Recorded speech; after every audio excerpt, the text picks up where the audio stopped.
ഈശോ മിശിഹായ്ക്ക് സ്തുതിയായിരിക്കട്ടെ. ജാൻവി അല്ലാതെ ഇന്ന് ഈ ലോകത്ത് രക്തബന്ധം എന്ന് പറയാൻ എനിക്ക് ഒരാളേ ഉള്ളൂ അങ്കിൾ.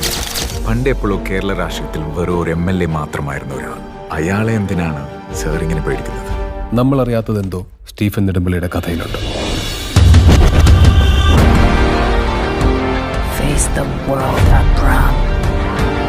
ദൈവപുത്രൻ തന്നെ തെറ്റ് ചെയ്യുമ്പോൾ ചെകുത്താനെ അല്ലാതെ വേറെ ആരെ ആശ്രയിക്കാൻ? Because the enemy of an enemy is a friend.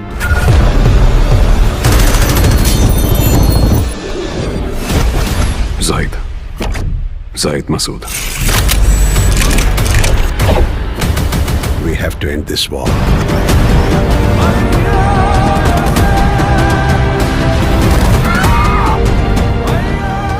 So Stephen, come back.